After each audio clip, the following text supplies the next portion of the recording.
Hello and welcome to coverage from the 2017 United States Disc Golf Championship from Rock Hill, South Carolina. We've got round one, front nine coverage, big sexy commentary, myself, Nate Sexton, and Jeremy Colling.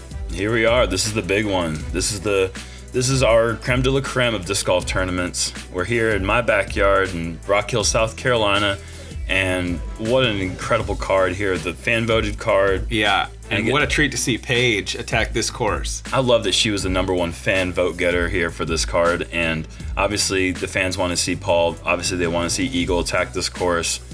And we're here on hole one, a new hole one position. Yeah, new position up to the left and up yet again on top of a stump. It opens up kind of a forehand route that was kind of always there but wasn't really that good, has now been made probably the route. I've been making fun of... Wow, this is a pretty cool moment to be called the U.S. champion and stepping on that tee pad was probably the most nerves I've ever had stepping on the hole one here. Wow. But I've been giving Paul Ulibarri some, I don't know, I've been making fun of him for a while throwing the sidearm on this hole because it's always been a straight shot. And now it's a sidearm hole. Yep. And so it's kind of cool. It's bringing a different aspect to this hole that we've never seen before. Representing Texas, four-time and current women's world champion and 2017 United States women's champion, Paige Pierce. It's a nice long intro, as she deserves. A lot of titles. Brian Schweberger was on my bag caddying today, and we were discussing the reason the gallery was so large today had to be mostly because of Paige. I mean, this is a huge opportunity. She is one of the few women ever to qualify, without giving a sponsorship exemption or winning her way on from a female tournament. United States champion, Paul Macbeth. Another guy with a couple titles to his name. Yeah, and surprising to see Paul going with the backhand here. This really, the one thing the backhand does open up is that if you throw it well, and it looks like he has done so, it's going to give you an uphill putt where you can be a little bit more aggressive. Yeah. The downhill putt that I have is going to be very scary. But that's a long putt from where Paul just landed. Yeah, he circles the edge. I mean, you really can't even do much better. That bush down at the bottom of the hill is really wide, and it's really tough to get around without going too far. Yeah. Ooh, and Eagle's got this turned over down the gallery street. Run. And doesn't hit anyone. Some nice athleticism there from our gallery. Definitely, and pretty clutch, too, because if that hits somebody, it's probably OB. Oh, sure. I mean, if you have an athletic gallery, that's a huge... You know you're playing a major. Yeah, that's big time. Wow, he crushed that. Yeah, way too far. And that's one of the reasons I think going with a driver is kind of scary on this hole if you don't have really good touch. Paige trying to get out, and that's actually pretty well done. She's going to leave herself a tester. Big uphill putt from there.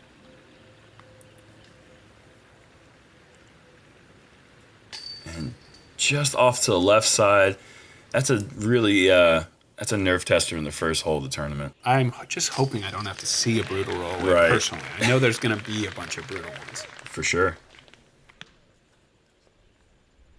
Okay, Paige for a par save here. And she just had an awkward stance, couldn't go with her traditional putting style. And here she is coming back for the bogey, and she's in. Not the start she was looking for, but, I mean, can you imagine how cool would it be? Paige Pierce, United States Disc Golf Champion in the Open division. Yeah, she's already got one in the performance flight, and, I mean, I think she can do anything she sets her mind to. She's so talented. She has all the distance she needs. She has all the touch she needs. I mean, why not? Yeah, I think obviously the odds are long, but I'm not going to count her out just yet. Just one bogey is not enough to slow her down. That's right.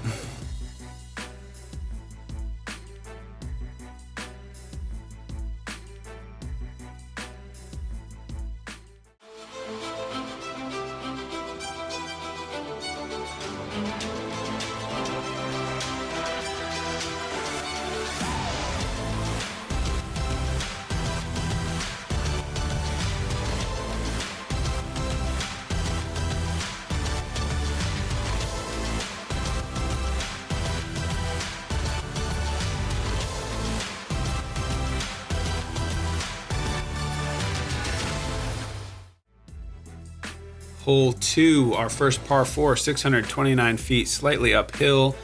You got OB on the right side with the fence and actually a little bit of hazard area to stop rollers from just going over there and easily hitting and staying in bounds. So that'll put you OB, as well as the parking lot on the left. And the new addition is these 5 posts right next to the basket that really make the putt interesting if you are on that right side.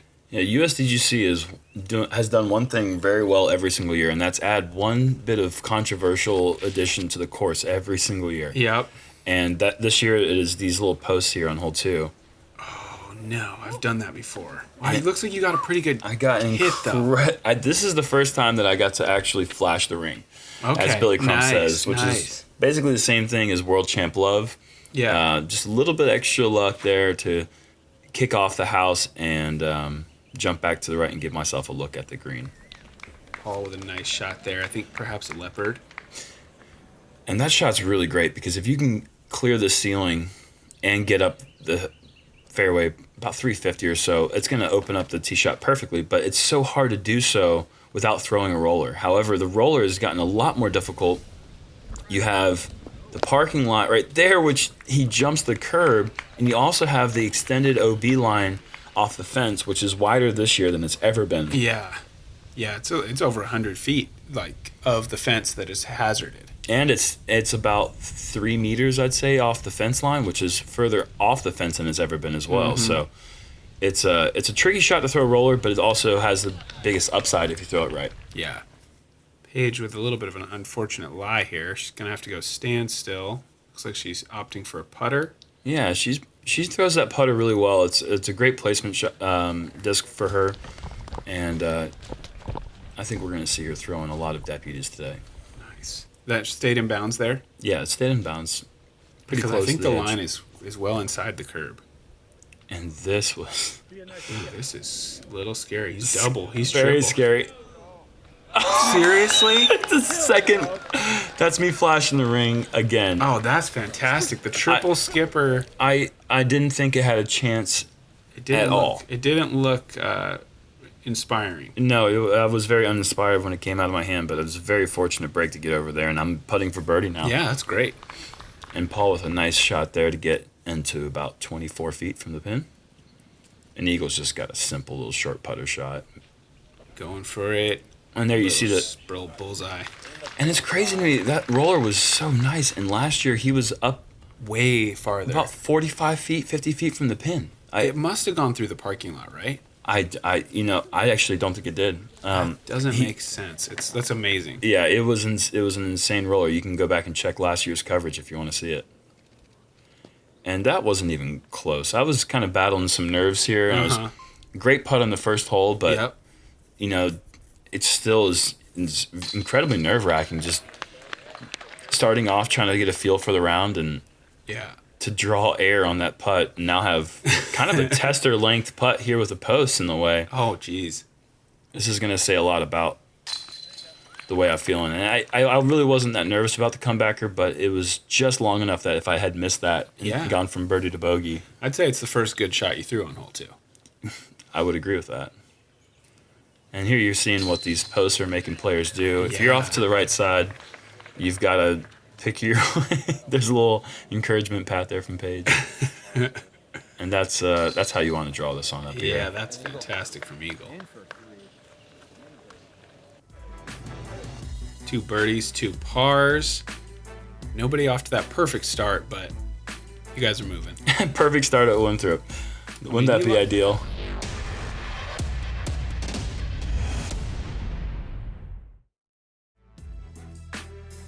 Hole 3, downhill, 389-foot par 3. We've got hazard everywhere, including some new hazard on the right side that kind of impacts that forehand play.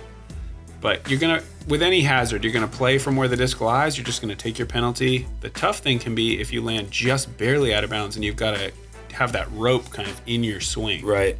With the hazard rule, it's not like normal OB rules. If you are close enough to the OB line, you can actually straddle, have 1 foot inbounds and 1 foot in the hazard.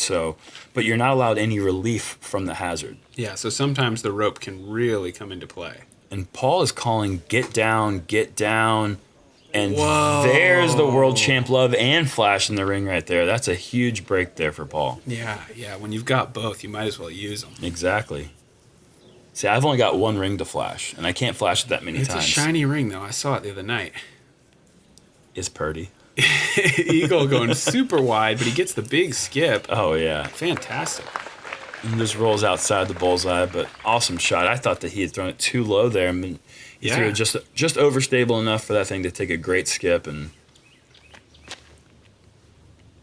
this came out of my hand looking exactly the way I wanted it to, and then caught the heavy rope. But still, you're on the green. But I'm on the green. I'm at the edge of the circle, but Okay, I just had missed that putt on 2 from edge of circle, so that heavy rope kind of probably cost you 10 feet. Yeah, it kind of was just thinking to myself, all right, what's going on here?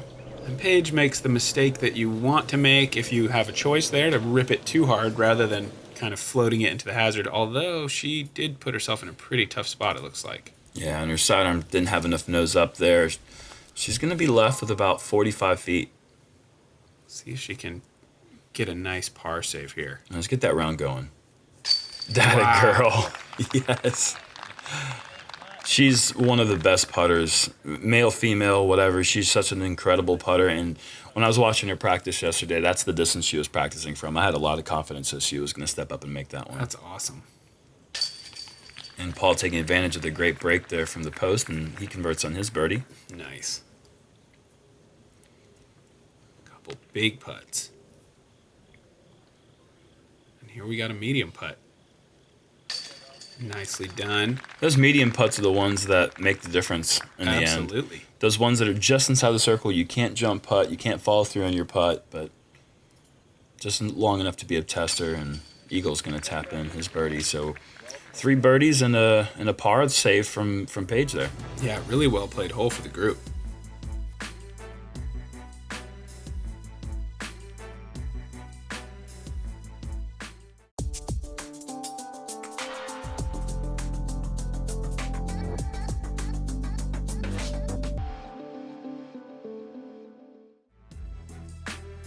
Hole 4, 448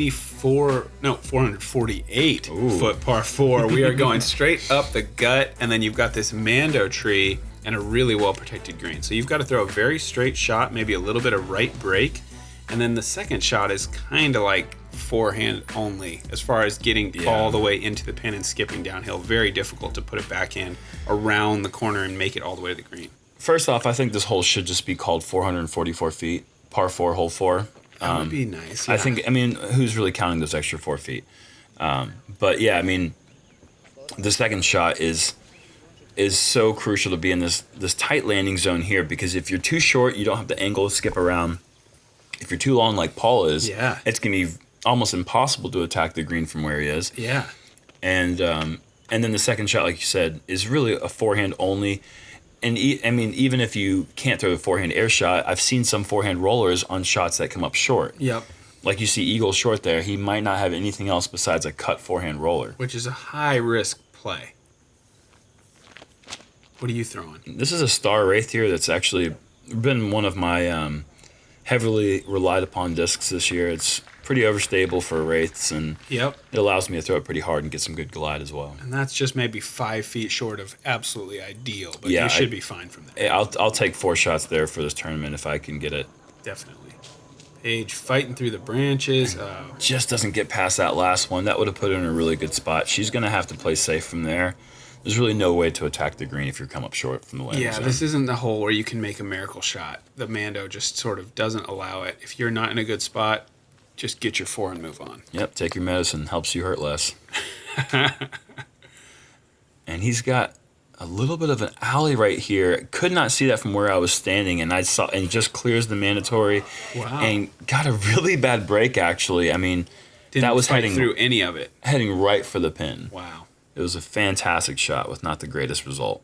These guys are not interested in any medicine at all, but that's the high risk part of that play. Yeah, and it's trying to cut back and catches the Creighton Myrtles. It may have even rolled back inbounds way long. It would have been terrible over there, but it could have worked. He would have been safe and thrown one less stroke, but either way, he's going to have to throw from out of bounds there. Yeah, that's tough. That's going to make you wish you had been more interested in some sort of medicine, but sometimes you go for it, and that's the pain. And even from that ideal landing zone shot there from the tee, it's so difficult to get all the way back off to the right. You really have to almost take a big skip and just a little bit of a roll as well. Yeah, you need like 5-10 feet more distance than you had to open the angle up to really be comfortable getting down there to the bullseye. Here is Paul after that roller. And wow, he was in there for a while. He was trying to figure some way of getting a look at it and couldn't quite muster up the height. Nice birdie there. And I'm I forgot about the air balling too now. I mean, now I'm back into the rhythm of the course. And you just made 2 29-footers in a row, so. Yeah, I kind of made up for that pretty poor putt on hole 2. And Paige with a nice little par save. Her approach that's one of the things that this slopey green does. It looked like it was going to be in bullseye and it just kept sliding to about 18 feet. And those are the tester putts that you have to make to stay competitive at this event. This green is a lot more angled than you think. Like, you see some rollaways here. You don't really feel like you're on a slope, but you are. And if you get down to the edge of those trees there, it's a tough putt. Absolutely.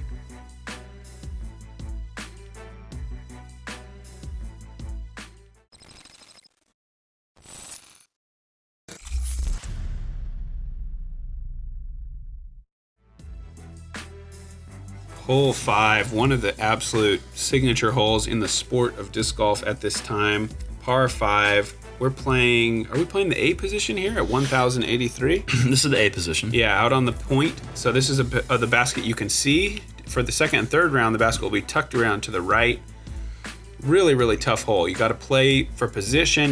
But you still need power if you're going to get any kind of look at birdie. It's a long way. And this is the first year that I'm actually going with a backhand off the tee. And the point is that I want to get more distance than I've been getting with my forehand. Mm-hmm. The second shot, you have to be so far up there to get the distance on your shot across the water that this tee shot's pretty important. Now it opens this fairway. Seems like it allows you to really rip it. Yeah. Yeah, if you get a little bit of flip on it, some good things can happen. Yeah, and Paul's put a good move on this. Nice and high and wide. On a nice star destroyer, and he's right in the middle of the fairway, right where you want to be. It's going to set him up for a really ideal second shot. Mm-hmm. Doesn't need to go power on the second from there. And it's interesting, this placement off to the left is the shorter in terms of distance from the tee, but it probably plays maybe another 150 feet longer because of the third shot. Yeah, could be. Because the B placement is off to the right behind the mandatory tree. But it's well safe from the water, so you don't have to really play that really scary third shot that kind of flirts with the edge of the water. Yeah. And so it's kind of interesting that the other hole's actually longer from the tee, but it's maybe 150 feet shorter in terms of the way it plays. Yeah. Yeah, they're both playing long. I'll say that much. I was kind of surprised that this was only the 5th hardest hole in the course in terms of difficulty. This is always one that seems to really eat people's lunch. That's crazy. I would have put this in the top 5 hardest holes. No, that's what I said. This is the 5th hardest hole. I thought for a second I thought you said 5th easiest. No, okay. It's the 5th hardest hole, but I thought that it would have been the 2nd or 3rd hardest. Sure. I mean, just because you can see some people take some really big numbers. I mean, this lake just gobbles up discs. Totally. And hopes and dreams. Most of it looks like water, but it's liquid hope. It's a liquid hope drainer. And Paul just got away from his flex shot there. I'm sure he wasn't trying to throw it that far away from the edge of the circle. From the edge of the water. Yeah, can't be. And with Eagle's humongous drive, it really allows him to play the hyzer sidearm to the ideal landing zone. He's way up there. And I was way out of position here, and I'm trying to make something happen. Oh, that's a big shot. It needs to get a little bit of a little bit of love, and maybe if it was about 2 feet left, maybe he could have skipped over, but just too close to the bank. And you do see people skip up and in every once in a while. I saw it as I was leaving the park. Somebody threw a shot that jumped off the water and got up in bounds. And it's such a fantastic shot. That's his T-Bird 3, I believe. Yeah, it is. That is incredible. And I mean, I thought when he released it that he was just playing a safe shot just to get across the water, but little did I know he was actually putting it inside the circle. Flexing it back, yeah. That's perfect. And this has got to stay up. And Nice. just gets over the OB line. Paige is safe after 3 shots. She's going to be looking at a long look for birdie on this daunting hole 5. It's an awesome feeling whenever you're over there in 3 and you just kind of, the stress kind of goes away. It's like, Right. maybe I can get a birdie, but if I don't, par is going to be easy, and that's a pretty good score here. You know, and even though I got to move up about 100 feet towards the edge of the lake there, that shot didn't really get much easier. No. I mean, because you're still only about 40 feet from the edge of the water, and it's just such a scary shot over that water every single time. Doesn't matter where you are. And once you already have a penalty, I feel like, early on it's like a cross is good enough. But once you move up to that edge, you start thinking, I kind of need to park this. Like, I can't afford to just throw it 50 Sure. long and try to make the putt. I'm taking a 7 if I do that. Right. And huge connection there from Eagle. That's Well a great birdie. Yeah, big time. Played the hole pretty much perfect, except that maybe his third shot, he'd like to maybe not have to make a putt outside the circle next time. Yeah. This is your spot this round. Yeah, that was that was one of those situations where I realized I was kind of focused, because Schwebe had mentioned that Barsby was right in line in the background putting on 17, and I didn't even notice him. And that's where you want to be. You Yeah. want to be in those zones where you don't realize what's going on in your surroundings. You're just out there doing your thing. Yep, definitely. And that's another great birdie there from Paul. Fantastic third shot. Yeah, from out of position to drop it right on the green. And Paige gets it high enough. What's your guess for biggest score in hole 5 yesterday? 9. There was a 9, but that's not the biggest score. There was actually a 12 as well. The hole is just brutal.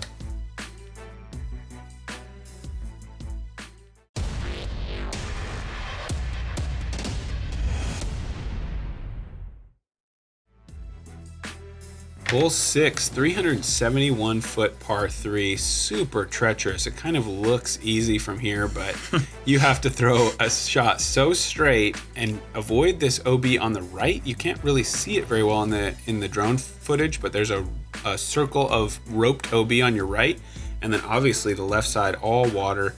You have to get the distance perfect, the skip perfect, and jump onto that sand. Yeah, the infamous beach hole. This is one that they added this tree right here off the tee pad a few years ago to take away that big hyzer play.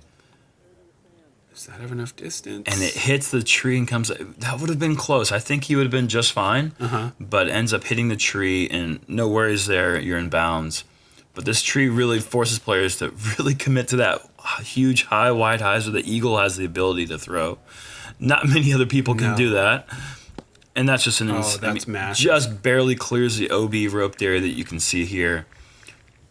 But it changed the shot from being a spike hyzer for all the players that can throw 370-foot spike hyzers, which is pretty much every player at this event. Yep. To now throwing the straight shot and much more dangerous shot, just because it brings the water a lot more in play, and this OB landing zone here. If you don't throw the perfect speed, the perfect height, and the perfect stability, you're going to find the OB area. And Paige did just find the OB, correct? Correct. She did find the OB.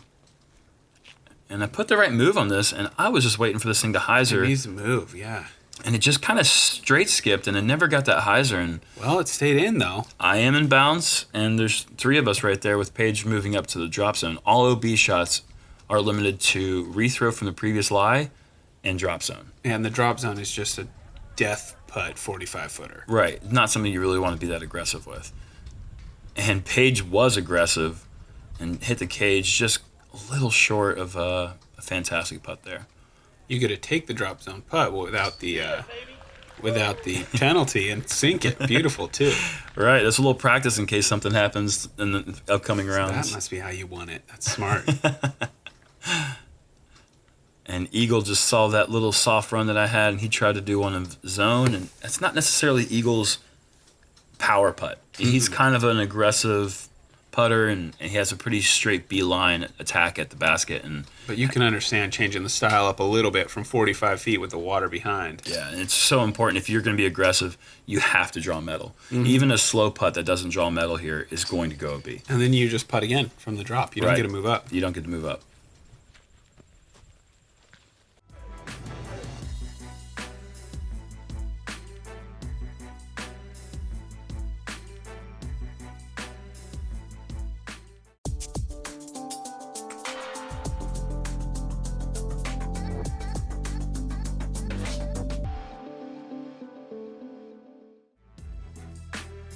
Hole 7, 284 feet, triple Mando. You got to go through the gate to be in play. If you don't, you have to go to a drop spot. You actually have your choice between 2 drop spots, but you're basically taking a 4. Yeah, there's really, I still have yet to see someone throw one in from the drop zone. I know somebody, I'm sure has. Yeah, I'm sure. But it's pretty difficult because you have to straddle out to one side, and hopefully we don't see anyone have to go to the drop zone here, which I had to do all 3 rounds last year. Wow, that still amazes me. So I chose an MD2 here just to throw straight and just barely got through the gates, and yay, I'm safe. Edge of circle putt. Paul's got a McPro Rock 3. Needs to stop turning. Yeah, he turned over a bit much, but he kind of gets that World Champ love, the WCL that we talk about there, with a little bit of a break off the bamboo wall kicking back so he has a putt. Yep, at least not missing the Mando. And Eagles showing off a new form. He's taking his hand off the disc and just ripping through, and he's got a bullseye. Perfect shot there. Nice. But this is new for Eagle. This is not a throw that we've seen him throw all year. This is Yeah. And he got a beautiful follow flight here. I mean, you're just going to see this is just thrown perfect. Yeah, that's fantastic. Using the height. I don't know if that's a P2 or a P3X. I don't know if he's throwing the P3Xs yet, but I know he likes them a lot. Wow, I'd be surprised. It seems like it's more overstable than that, but Yeah, it probably is. Paige is throwing her deputy, Whoa. and that just got away from her. I mean, she puts so much spin with so much rotation with her hips on these throws. That Yeah. Every once in a while, if you don't quite commit to throwing through that line, Yep. you're gonna come off a bit short. And That's a nice shot from the drop spot. She was trying to run that, you can tell, but she got a little bit of a bid on it and also didn't have to pay the price by going too long. Paul just short from 40-something feet. Are you in the circle here or not quite? just barely in the circle. And he No, hits actually, again. I'm just barely outside the circle, as I recall. Nice. So that's back-to-back putts outside the circle, and I forgot about the bogey on 5 now. There you go. Actually, I forgot about it after it happened. I forgot about it before I teed off on 6, but I've made up for it now. And in the last 3 holes, I'm one under. So That's great. it's a way to bounce back from. Yeah, you're gonna bogey out here. Yep. To follow it up with a birdie is the way that's how you have to play this course. You have to get that stroke back.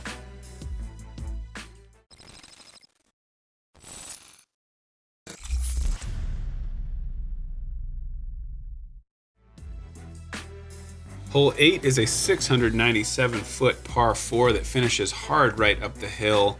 You got not really any OB on the right anymore. Obviously, the baseball field is OB, but then you do have a OB fence on the left as well as a little roped area of OB right at the distance where most drives are going to land. The front 9 is by far the easiest 9 holes. In fact, 7 of the 9 easiest holes are on the front 9.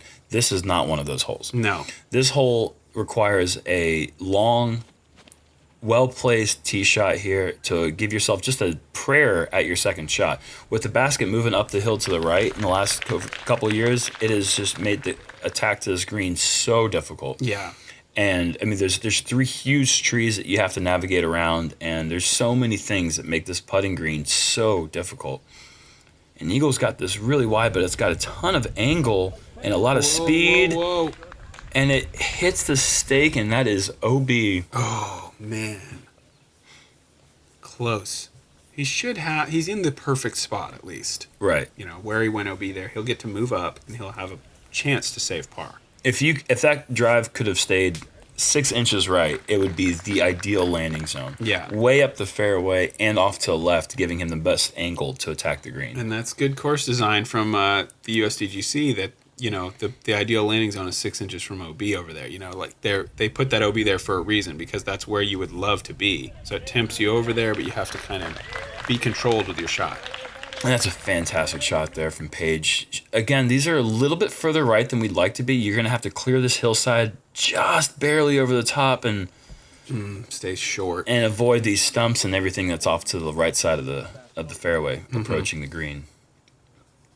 But yeah, you can see as you look back on this hole, Whoa. and she caught a phantom branch. Yeah. We couldn't see what she hit until after it was hit and was moving. Ghost branch. But if you look back down this fairway, you can see a ton of trees that have come down over the years. And there was a hurricane that came by maybe 6-7 years ago. And when that happened, the hole was redesigned, and it's been redesigned several times. And I think that it's finally found itself in a pretty permanent location. I mean, I feel like this is a fair test of skill. No eagle. Yeah, this is a bit. He got away from that one a little bit. He was trying to go low with something really overstable. That max probably. But didn't give it a chance to catch the edge that he needed. Touchy little forehand from Paige. Catches the tree. She's going to have a long look for her par. And Eagle's trying to make something happen. Wow. Just comes up a bit short. And I have a little bit less room for imagination there. The ceiling was too low to really give it a run. And onto the slopey green, there's really no chance that you make that magic happen. Whoa, good effort from Paige there. And Paul's approach, as fantastic as it was, is just a little bit long. It doesn't allow him to get a clean look at the basket. This little tree cluster behind the pin makes this approach. I mean, all the other aspects of this approach are difficult. But then when you get up to the green and you have to deal with this large tree and the bush next to it, it's sometimes a little bit too much. Give us the numbers. How many actual birdies were made on this hole? I got to think it's 10 to 15? 13% of the field birdied it, which is 13 people. There's 99 players in the field. So wow, I guess 10 to 15 is a pretty good guess. Yeah, it is a pretty good guess. And he's not cheating, folks. He's not looking. And yeah, so mostly 66 pars, 17 bogeys, only 3 double bogeys. So wasn't playing that much over par, but it's just so hard to get the birdie. So hard to birdie. You have to execute everything about those 2 shots.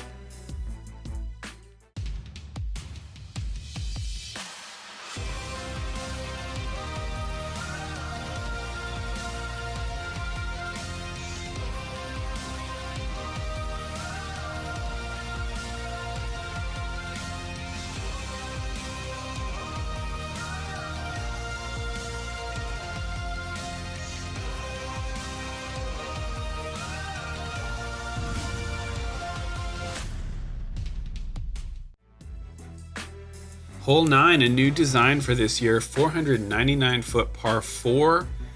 Most people are going to be playing safe and making it a 2-shot hole, but it is absolutely there as an eagle play for a guy named Eagle, a guy named Paul, even a guy named Germ if he wants to go after it. So the design this year is really what they were trying to do last year was entice the players to go for the eagle. And I don't think enough players were going for that shot. It was a blind green. Now they've made it not blind anymore. Return to the old tee pad. But this is a pretty cut and dry 2-shot forehand Sexton Firebird hole for me. I don't even want to entertain the idea of eagle. Looks like Paul might be interested in something like that. And this has got all the height you need. Good. And all the speed you need. And there's just no doubt about that. That is just perfect. And he is, well, maybe not perfect because he's not tapping in. But a massive shot. A great shot there. And Eagle saw that and said, I'm going to try that too. And he's going to throw a PD2. It's going, whoa, it got a little flip actually. Much lower. Oh, no. And somehow he's thrown an OB long. This hole is 499 feet. He's thrown it about 530 feet long. With a low ceiling. With a low ceiling. And the disc was never over 10 feet high. That's nuts. It's insane. And Paige is trying to play safe, but she has hazarded it too much, and she is going to be... All OB shots will go to the drop zone, which is a really funky drop spot that they've added behind these little pillars. Yeah, it is pretty strange. Perfect shot from Germ. There's no worse feeling, in my opinion. I'm sure I've said this in videos before, but trying to play safe and going OB. Yeah, that's the worst. Absolute low point for me. And as the safe guy, you know all about that. I do. I've tried a few safe shots and I've screwed up some of them. So it is not a good feeling when you decide not to go for the eagle and then you go out of bounds trying to be smart.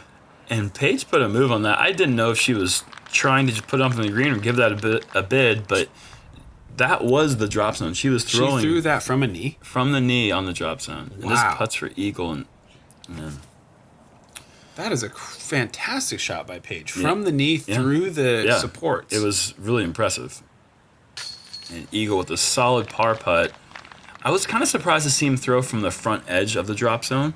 If he had thrown from the back edge, especially throwing the standstill, you take away those poles and gives you a little bit more of an angle. Page saves a great par. Yeah, awesome approach there from the drop zone. Taking to a knee, going through those posts is just pretty scary, but she executed the shot perfect. And Paul for birdie after the massive drive. Yeah, you don't see too many two-putt birdies. No, not often. 9 and 10 are a good place to do it at Winthrop. And you with the more traditional birdie, super well done, no stress on the putt. Yeah, that's the way I draw it up. And who would ever thought that I'd have trouble getting the disc out of the tall basket? It's got to be a new feeling for you. Anyway, 2 birdies for the card. Germ leading us off -5 through the front. Thank you guys for tuning in and joining us for first round coverage. We hope that you will be back to check out the conclusion of the round and the rest of the week. I mean, this is, I think, the biggest event in the world. Yeah, this is the premier event, and this is, I mean, everything about this is so professional, and can't wait for the back 9 because this is where things really get interesting.